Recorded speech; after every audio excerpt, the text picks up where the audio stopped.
मंसूर हल्लाज की कहानी इतिहास की उन कहानियों में से एक है जो सिर्फ बताई नहीं जाती, बल्कि महसूस की जाती है।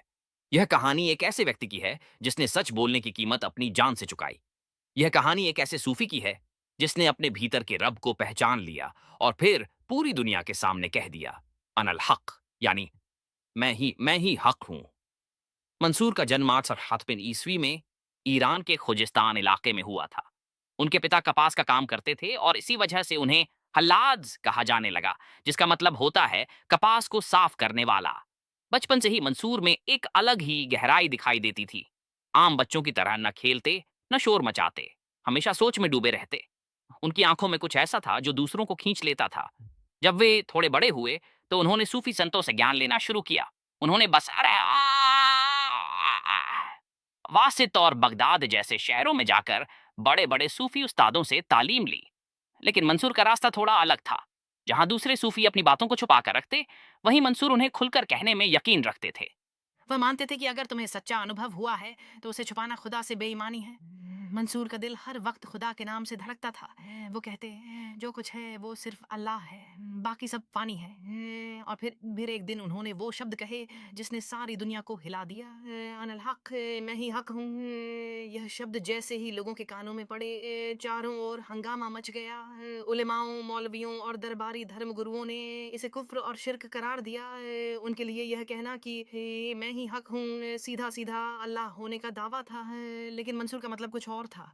वे यह नहीं कह रहे थे कि वे अल्लाह हैं, बल्कि उनका कहना था कि जब एक इंसान अपनी मैं को मिटा देता है, जब उसकी अना खत्म हो जाती है, तब उसमें कुछ बचता नहीं है, सिर्फ अल्लाह ही रह जाता है।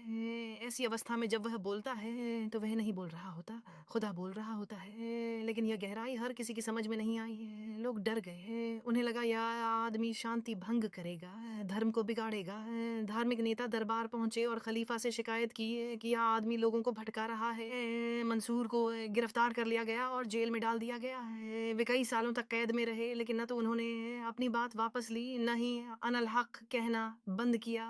बगदाद की जेल में बंद उस आदमी को आखिरकार मौत की सजा सुनाई गई। सजा का ऐलान हुआ कि मंसूर हल्लाज को सरेआम जनता के सामने सलीब पर चढ़ाया जाएगा, ताकि हर कोई देखे और डर जाए। जिस दिन उन्हें सजा दी गई, पूरे बगदाद में हलचल थी।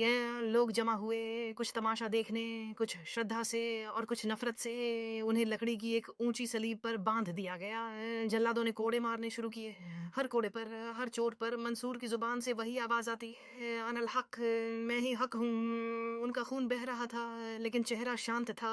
मुस्कुराहट गायब नहीं हुई। वे दर्द में भी इश्कर की बात कर रहे थे। फिर जल्लादों ने उनके शरीर के टुकड़े करने शुरू किए।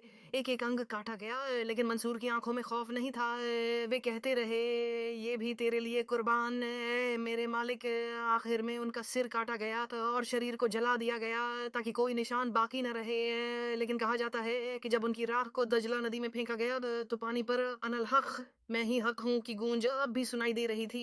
मंसूर की मौत सिर्फ एक इंसान की मौत नहीं थी, वो एक आवाज की कुर्बानी थी। एक ऐसा सच्चा इश्क जो अपनी जान की परवाह किए बिना सच्चाई बोल गया।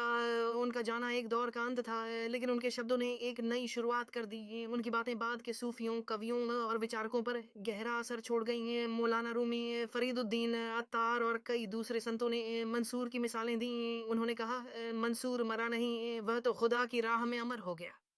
मंसूर ने हमें सिखाया कि खुदा तक पहुंचने के लिए इंसान को खुद से मिटना पड़ता है। सिर्फ अल्फाज से इबादत नहीं होती। जब तक इश्क में खुद को खोया न जाए, तब तक रब नहीं मिलता। और सबसे अहम बात, सच्चाई को कहने की हिम्मत होनी चाहिए, चाहे पूरी दुनिया खिलाफ हो जाए। मंसूर हल्लाज आज भी जिंदा हैं, उनके शब्दों में, उनके इश्क में और हर उस दिल में जो सच्चाई के लिए धड़कता है। उनकी कहानी बताती है कि अल्लाह को पाने के लिए जिस इश्क की आग चाहिए, उसमें खुद को जला देना पड़ता है। और जब सब जल जाए तो जो बचता है वही है हक।